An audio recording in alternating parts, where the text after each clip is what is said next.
welcome. Today I have Gisela Terwindt, a force behind headache around the world, not only in Europe. For those who don't know you, would you be able to tell us a little bit about yourself and what you do?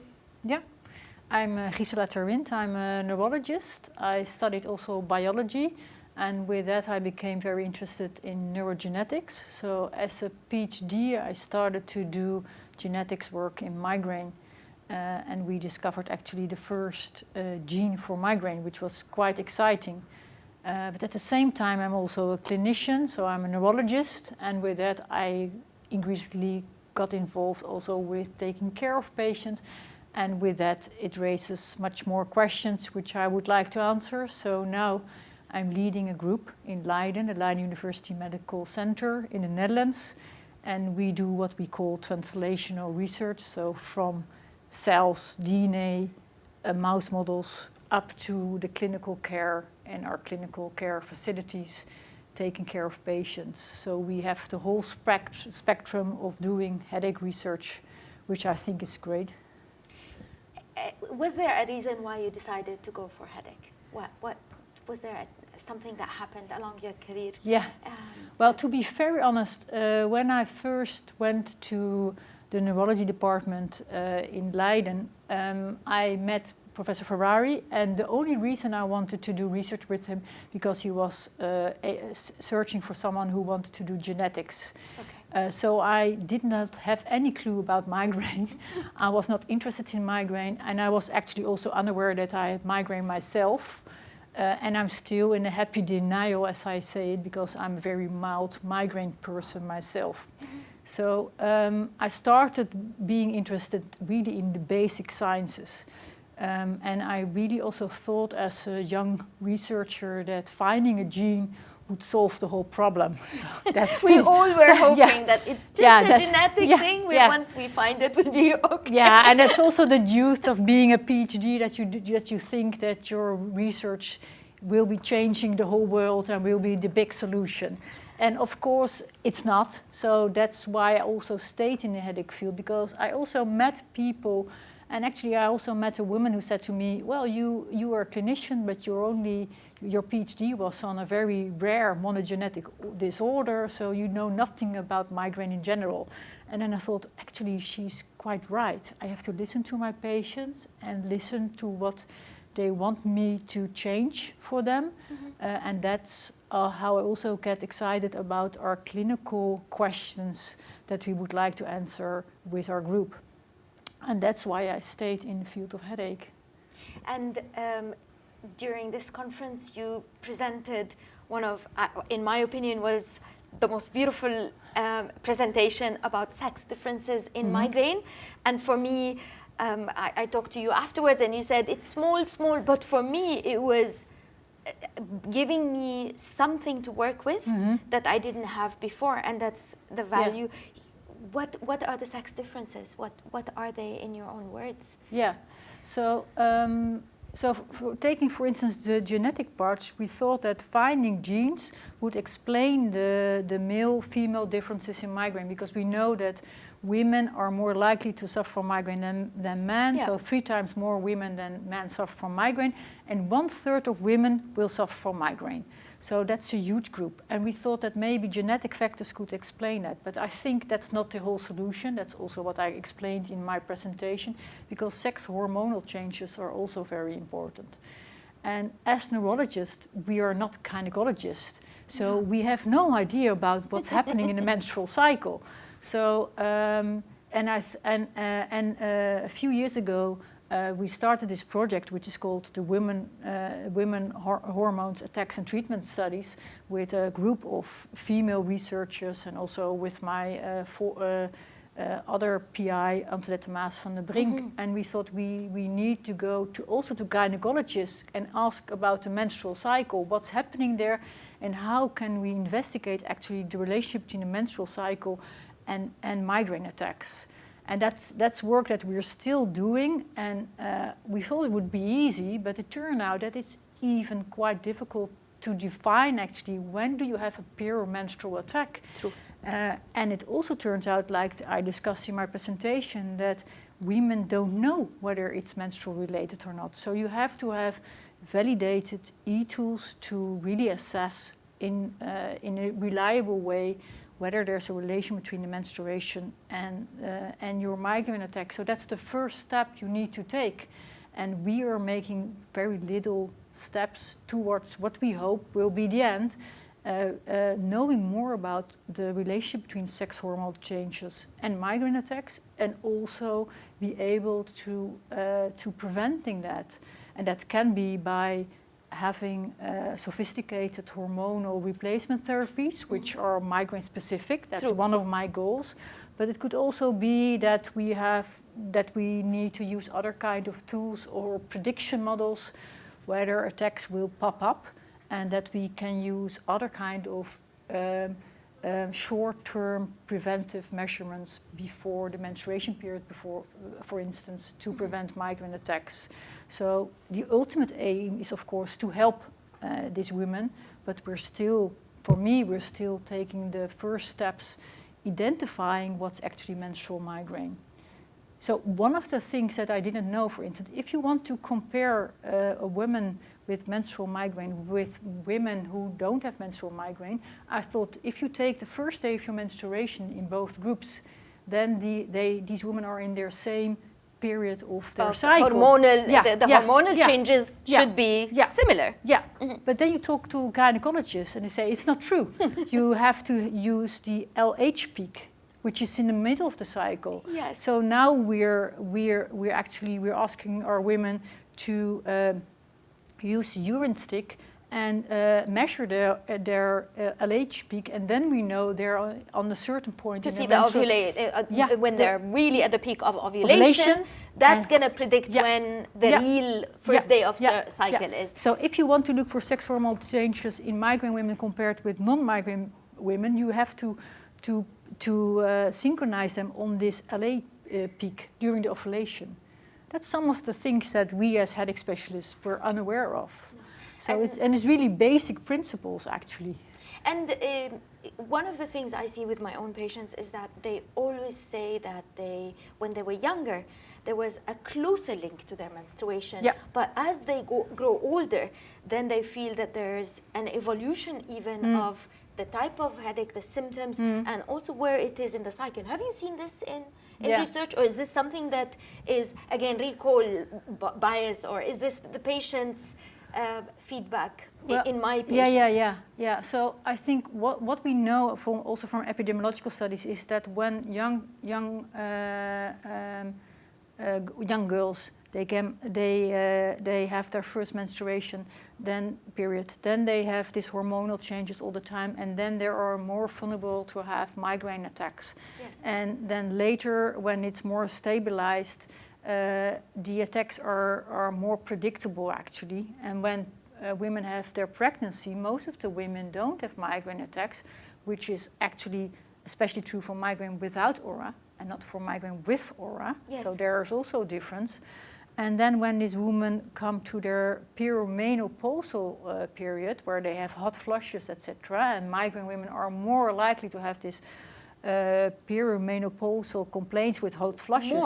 Than the general population. Yes. And then they have all these fluctuations of their migraine. So if you look when you have your outpatient clinic, as you also will have, you see young girls and you see their mothers.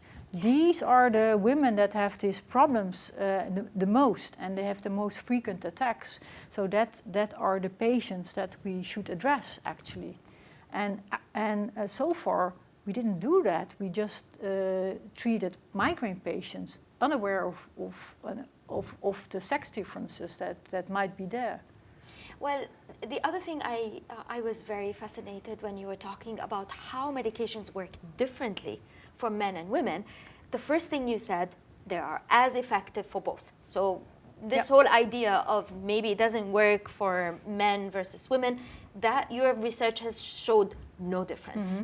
But you found other differences. What are the other differences you found? So we looked back to the triptans treatments and the publications in the early 90s, and we looked in the studies whether we could find the efficacy, the side effects and recurrences in males and females. And what we actually found is that the first response after 2 hours is the same for males and females. Works the same for men and women? Yeah. No difference? No, there's no difference. But we saw actually that the women are more likely to have recurrences. So the next day they will have a recurrence of the attacks.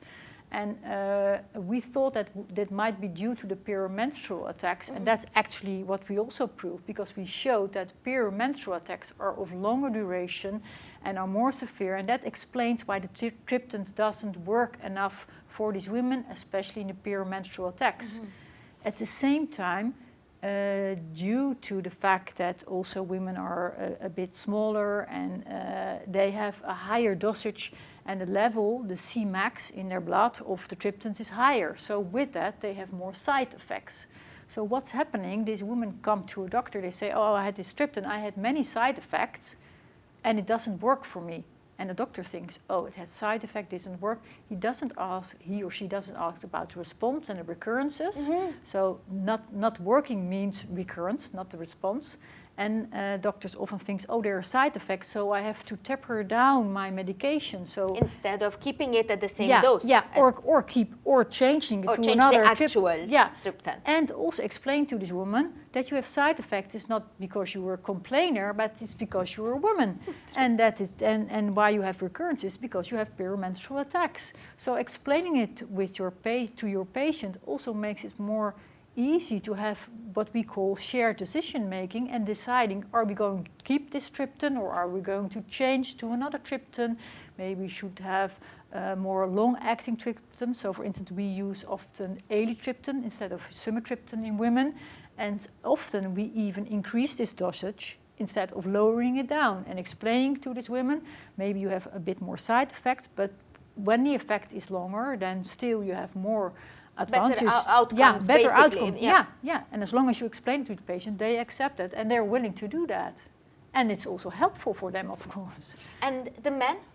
So if it's effective for both, what is different about men responding to triptans according to your study? Well, we also showed actually that when you compare both the perimenstrual and the non-perimenstrual attacks in women, they're both, the attacks in women are longer than in men, and they're more severe with more complaints besides the headache. So men have easier migraine attacks than women. And I think it's biological. It's not because women complain more. It's just the biological. There's no protective estrogen possibly in their body, you think? Do you think that might explain that there's still a little bit of protective effects or of men's hormonal makeup? Do you think that so we did some very small study actually also in Leiden with the Rotterdam group about hormonal levels in men, but it's a very small study, and it suggested that the ratio of testosterone and estrogen in men with migraine is different than for men without migraine, having a bit more estrogen in or less testosterone. So the ratio of testosterone, male hormones and female hormones, is more in the female direction than in the male direction, I would say. Interesting. And we actually did a questionnaire asking about the beard growth in men, for instance, as an example of testosterone. And migraine men reported to have less beard growth than non-migraine men. Interesting. But it's a very small study, so we also need to replicate that and do more studies on that as well. But I think we started with the women and looking at the sex hormonal change, because I think that's the biggest group that we can help. And in men in general, of course, the hormonal levels are more stable compared to women, where it's fluctuating all the time. Perimenopause and menopause is big now. Yeah. Everybody's talking about it, about the challenges for women, the changes, and how nobody talked about it for a long time. Yeah. And now that we are living longer, we're experiencing more things differently and longer. What have you found with perimenopausal and menopausal women and migraine? Is this something that you're looking at as well? Yeah, it's really hard to look and to measure sex hormonal levels in perimenopausal women because they don't have this LH peak, because they don't ovulate. Yes. So it's really difficult to compare migraine women with non-migraine women for sex hormonal levels, I would say it's almost impossible. So we're now starting in the young women, and we're not doing that in the elderly women. In practical, I see, we also started a very practical study in both young women and elderly women, looking at, it's a trial, it's an open label randomized trial where we say to the patients, half of them will be randomized for the oral contraceptive pill without a stop week, and the other half get vitamin E. And there has been a very small study showing that it might be effective in migraine as well. So we have an open label study. Actually, we think that the oral contraceptive pill will be working better. So we started this study, and it's still ongoing in young women and in these perimenopausal women. But now we see that these perimenopausal women, they're not willing to work with us and try this oral contraceptive pill versus vitamin E, because most of these perimenopausal migraine women, they are already on hormone replacement therapy because they are because for the hot flashes all the issues that come. So you were going to add the oral contraceptive, or were you going to replace the HRT? We wanted to replace it, and it's not working, because we see that all these women, they go to the gynecologist and they're provided with hormonal replacement already, and these gynecologists, they don't ask about the migraine. So we need to be more closely connected with the gynecologists and the GPs as neurologists and as headache specialists to solve this problem and make it a whole picture. So when we're talking about the menopause and the perimenopausal phase, we need to work together. So now in Holland already, I'm trying to connect with gynecologists, and I just recently talked with the gynecologist and said, oh, I had a huge grant, but I didn't think of migraine or headache. And that's the problem. Because it's one human being. With multiple things. We're not managing conditions. We are helping someone live healthy, regardless of what else is happening. So we do need to work together. But that doesn't happen in all comorbidities, I think. IBS and migraine, all that link, I don't see us talking to gastroenterologists and working together with them. Your hope for the future. What do you think the next few years are gonna, what questions do you feel that we will be able to answer, or at least investigate for women and sex differences? So we are currently collecting the detailed data on blood samples of women with menstrual migraine, and we want to compare it with healthy non-migraine females. So we want to look at sex hormonal differences towards the menstruation periods and toward migraine attacks. So I think that can be very helpful to look for detailed estrogens, what is actually changing, and with that we can also think of specific hormonal replacement therapy for these migraine women instead of the oral contraceptive pill or whatever hormonal treatment. So our main goal is to have more insight in these sex hormonal changes and develop a hormonal specific migraine treatment for these women. And there's always the subject of bioidentical hormone therapies and just regular synthetic. Is that something that you look at as well in your lab? Not yet. Is it something that you think is worth exploring in your lab or other labs? I think it's extremely important to work together in a collaborative effort, not only to do our work, but also, and we're trying to do that, and I think we should European-wide, but also globally-wide, work together also with the people in the lab who have animal studies, which is actually quite difficult to study hormonal changes in rodents because they have such a rapid menstrual cycle. But we have to make them enthusiastic to do the same work, and also so we can link all this work together, and that's really important. IHC this year in Seoul, what have you seen that was really, or what have you heard, or what did you feel was presented that was very interesting to you personally? So I think what's extremely important is that we get more knowledge on the CGRP treatment. So we need more real-world data on what's the efficacy of this treatment, what are the potential side effects of this treatment. So I just went into a session where only very roughly it was indicated that there might be blood pressure problem with blockage of the monoclonal antibodies. And this is actually very important for women, because women with migraine are more likely to get a stroke. So I think it was a bit diminished that a blood pressure problem might occur, whereas we are talking about young women, and if we have a raise of a blood pressure, even if it's only 5 millimeter systolic blood pressure, if we increase the stroke risk for these young women, it's extremely important. So I think we need to acknowledge also with the treatment that is currently there, that side effects might be different, and the effect of the side effects might be different for men and women. And 2025 is going to be Sao Paulo, Brazil. Yeah. What are you looking forward to seeing in Brazil? What do you think we should be also listening to as clinicians and researchers and educators on headache? Is there something that you wish we would have also in a couple of years? Well, one of the things that actually, which I also prepared for this meeting as an example, is that I looked again into the Asian data on migraine, and I know that there's a very nice publication of Wang and Wang actually, the first author is Wang and the second author is Wang, on osmophobia in the Asian population.